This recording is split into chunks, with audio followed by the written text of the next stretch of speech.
qué mejor que escuchar a Denis Lizazo Torres, que es cubano, que está viviendo aquí en la Argentina, en Santa Fe. Denis, gracias por estar con nosotros. Ayúdanos a pensar un poco. Gracias a ustedes por la invitación.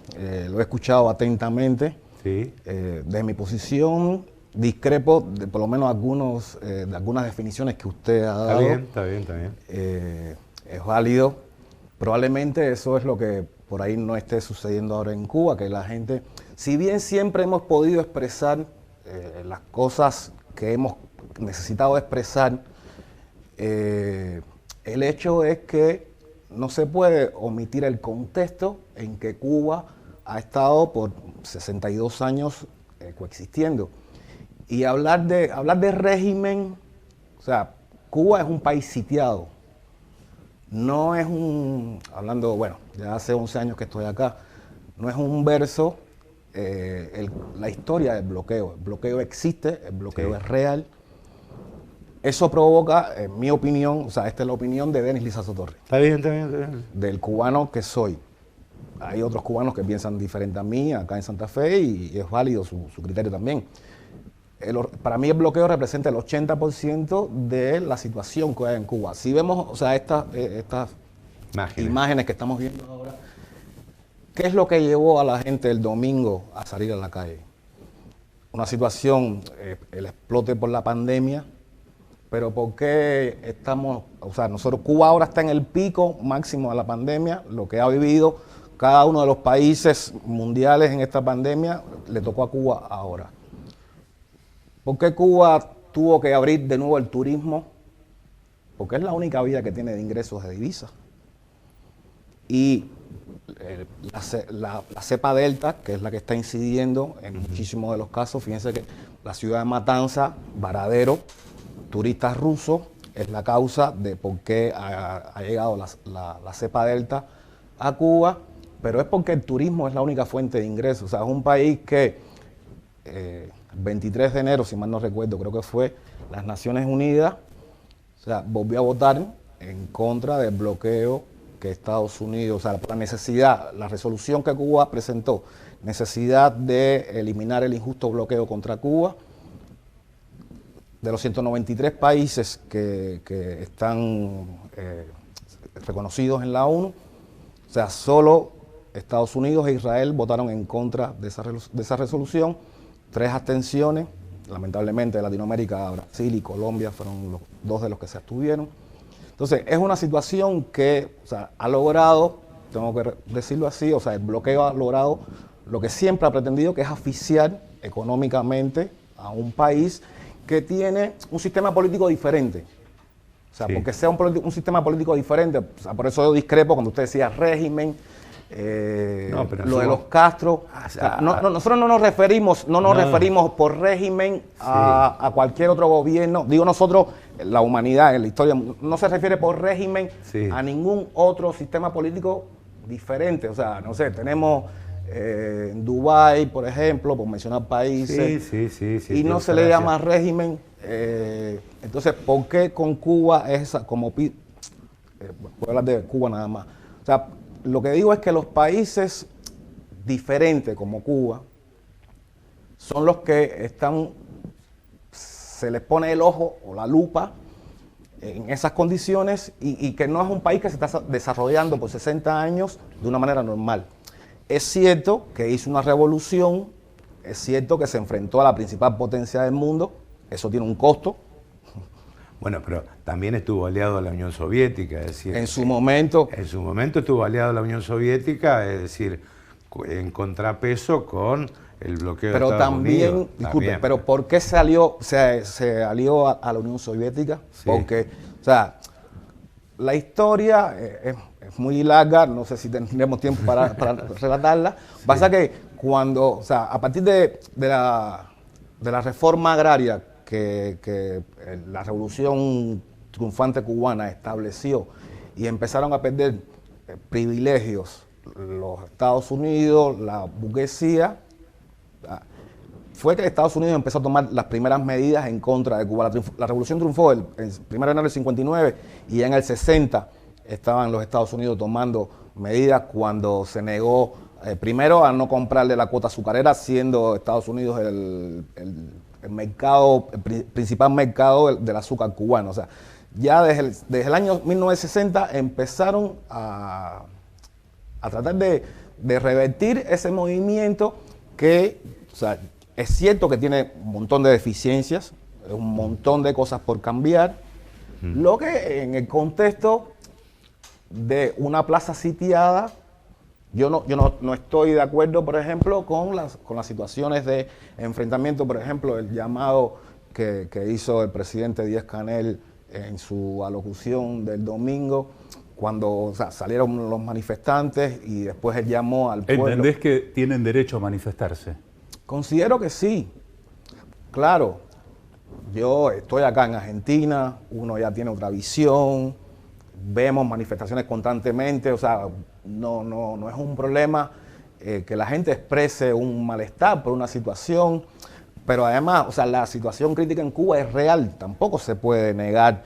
¿Ese bloqueo impidió la llegada de medicamentos, de vacunas? Te puedo decir por qué Cuba, fíjate que yo entiendo desde mi punto de vista, la segunda razón de que Cuba sea el único país latinoamericano que ha desarrollado 5 candidatos vacunales, ¿a qué se debe? O sea, porque las principales potencias son las que han desarrollado las vacunas. Cuba hoy no tiene ingreso, no tiene economía para salir a comprar vacunas. Yo digo que es la segunda razón. La primera razón es el potencial médico y científico que tiene Cuba. Pero no es menos cierto que la situación económica hace muy difícil, o sea, no solo referido a la vacuna contra la pandemia, estamos hablando de medicinas en general.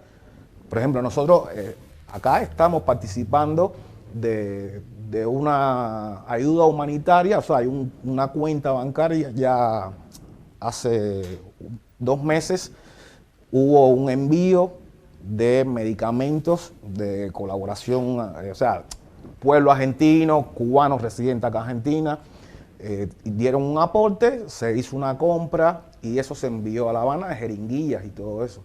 De las 5, son las cosas de bloqueo, de las 5, por ejemplo, las 5 principales empresas que se dedican a producir jeringuillas, o sea, las 3 primeras tienen vínculo con Estados Unidos.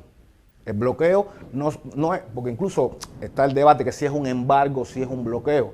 Todavía si fuera de Estados Unidos, que ya lo hace difícil, de Estados Unidos solo enfrentado a Cuba, bueno, pero es las ramificaciones extraterritoriales que tiene ese bloqueo. O sea, ninguna empresa, incluso argentina, que tenga, incluso por tener su dinero en un banco que sea filial de un banco estadounidense, esa empresa no puede negociar con Cuba, Cuba no le puede comprar en dólares, por ejemplo. Ya Cuba hoy no puede hacer las operaciones, y sabemos que el dólar es la principal moneda mundial. Cuba hoy no puede operar con el dólar, el gobierno de Cuba no puede operar con el dólar, salir al mundo.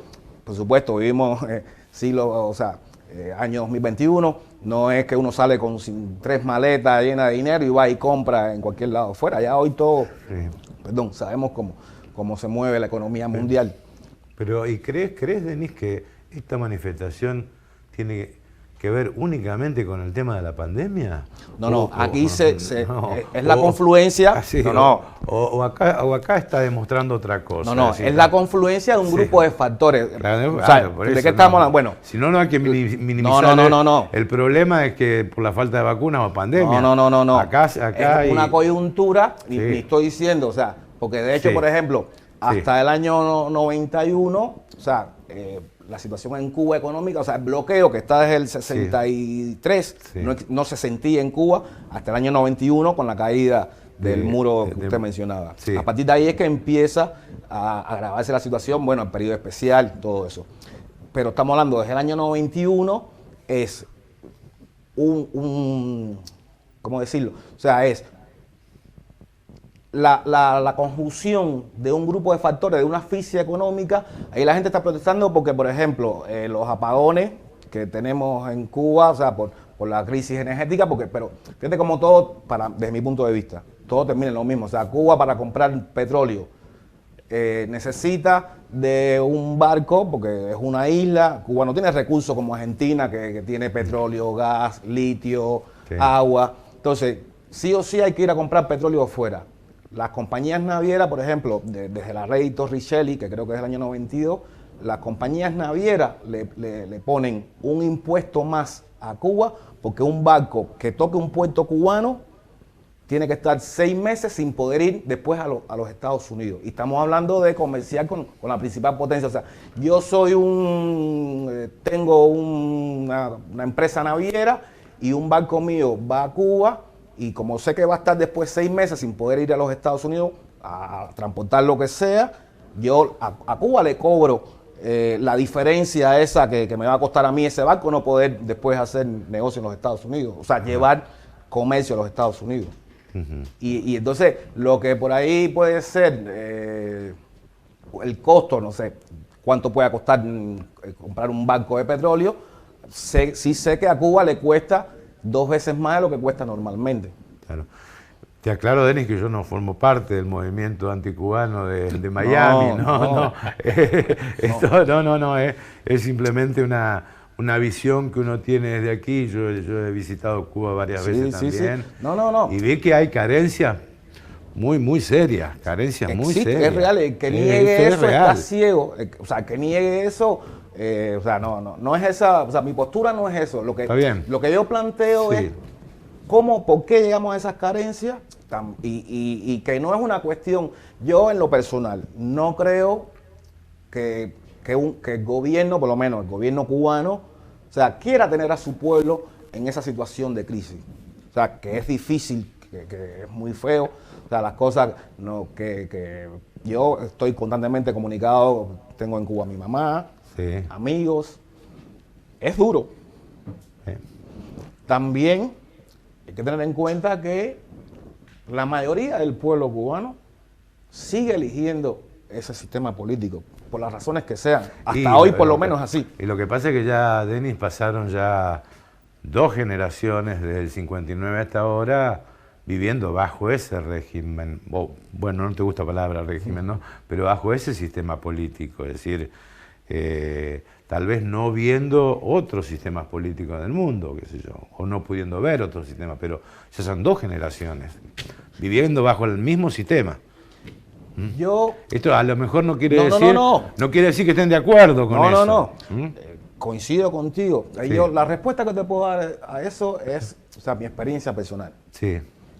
Que, o sea, soy de una generación, digamos, intermedia con relación a la revolución. No voy a decir la edad mía, pero bueno. Y he podido, o sea, si bien 11 años en la historia de un país no es nada, o una persona viviendo 11 años en un país, que es lo que yo llevo acá en Argentina, es muy poco con relación a la historia, por lo menos, de este país. Pero lo que digo es que tampoco es... o sea, yo no he aprendido tantas cosas con el sistema político argentino como para decir, wow, lo que se están perdiendo en Cuba.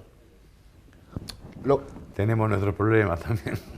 Yo hablo de Argentina, que es donde vivo, que es donde estoy. No puedo hablar de, a lo mejor, no sé, en Dinamarca, pero estamos hablando ya de otro nivel de mundo, si se quiere. Ajá. No digo que este sea malo, le digo que el sistema político en Cuba, o sea, tiene un montón de defectos. Yo espero que el gobierno cubano, o sea, lea esta situación que se está dando. O sea, que a mí no me sirve, yo reconozco, a mí no me sirve, o sea, hoy fíjate que aquí yo estoy hablando contigo del bloqueo. No me ciega para reconocer de que hay cosas por mejorar, muchísimas cosas por mejorar. Está bien. Denis, gracias por tu tiempo. Gracias, No, gracias a ustedes. Como siempre, un gusto. Bueno, tengo que agradecerle a muchos amigos argentinos que me han estado llamando para darme su apoyo y bueno, gracias a ustedes y gracias a ellos también.